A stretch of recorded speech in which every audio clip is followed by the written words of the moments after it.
Liu Bei adalah sosok pemimpin langka dalam sejarah Tiongkok. Ia bukan hanya dikenal karena keberaniannya di medan perang, tetapi juga karena karakter luhur dan rasa kemanusiaannya yang mendalam. Berbeda dari banyak tokoh sejamannya yang haus kekuasaan dan licik, Liu Bei justru dikenal sebagai pribadi yang rendah hati, murah hati, dan selalu mengutamakan rakyat. Saat menjabat di Anxi, ia menolak korupsi, menegakkan hukum tanpa pandang bulu, dan berusaha mendengar keluhan rakyat secara langsung. Ia memangkas pajak berlebihan yang memberatkan warga miskin. Ia menindak keras para pejabat dan kepala desa yang menyalahgunakan kekuasaan. Ia hidup sederhana, tanpa upeti, tanpa kemewahan, dan bahkan sering membagikan sebagian penghasilannya kepada warga yang paling miskin. Dalam waktu singkat, nama Liu Bei dikenal luas sebagai pejabat yang bersih dan adil, meskipun wilayahnya kecil.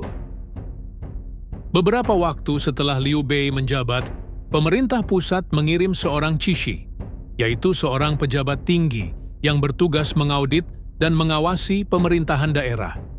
Cishi ini, seperti banyak pejabat Han saat itu, sudah terbiasa menerima hadiah atau suap dari kepala daerah yang dikunjunginya. Ketika itu Liu Bei tidak menyuapnya. Bukan saja karena Liu Bei membenci praktik kotor pemerintahan, tetapi karena ia juga memang tidak punya uang banyak.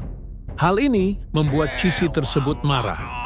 Kemudian Cishi ini menangkap salah satu sekretaris Liu Bei untuk membuat keterangan palsu tentang Liu Bei. Ya, betul. Rencana untuk memfitnah Liu Bei.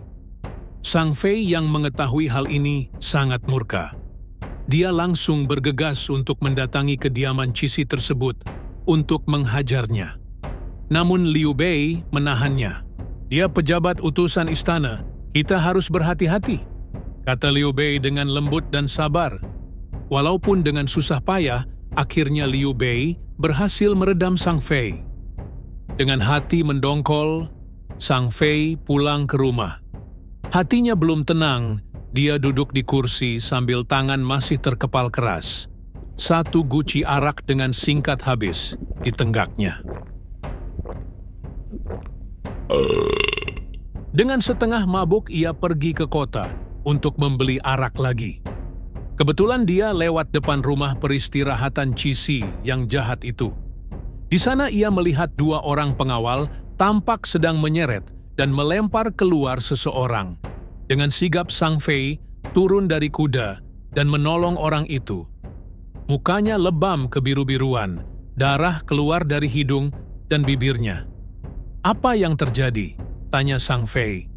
Dengan gemetar orang itu menjawab, kami disiksa karena tidak mau memfitnah Tuan Liu Bei.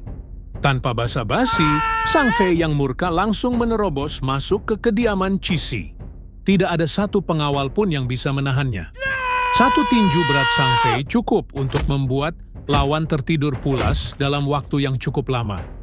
Zhang Fei menggusur Cishi ke tengah kota dan mengikatnya di sana, lalu memukulinya dengan membabi buta menggunakan rotan.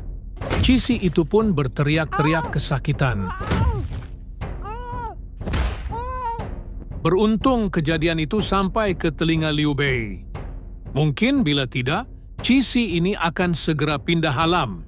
Sudah, hentikan adikku, kata Liu Bei sambil memegangi Zhang Fei. Melihat Liu Bei membelanya, Cishi itu merengek sambil menangis minta ampun. Kebetulan Guan Yu pun tiba di tempat itu. Kakak, anjing ini tidak pantas menerima belas kasihan. Kita bunuh saja dia, ujarnya dengan geram.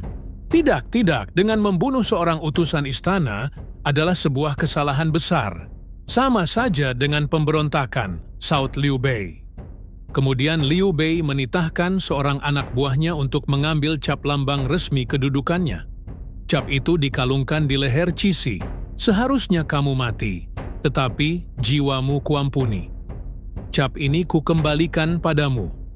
Aku dan adik-adikku akan pergi dari sini, ujar Liu Bei, sambil mengajak kedua adiknya berlalu dari situ.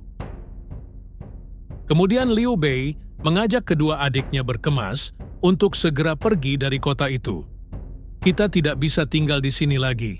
Cixi itu pasti akan mengadukan kita pada pihak istana. Selanjutnya Liu Bei dan adik-adiknya berpamitan kepada rakyat yang menangis dan tak mau ditinggalkan. Tetapi setelah dibujuk dan diberi penjelasan, mereka pun mengerti. Dengan berat hati mereka pun melepas kepergian Liu Bei dan adik-adiknya. Laporan kejadian itu sampai dengan cepat ke pejabat provinsi. Tak lama maklumat penangkapan Liu Bei pun dikeluarkan. Begitulah kondisi negara Han kala itu. Yang benar disalahkan, yang salah dibenarkan. Kemarin jadi pahlawan, hari ini jadi buronan.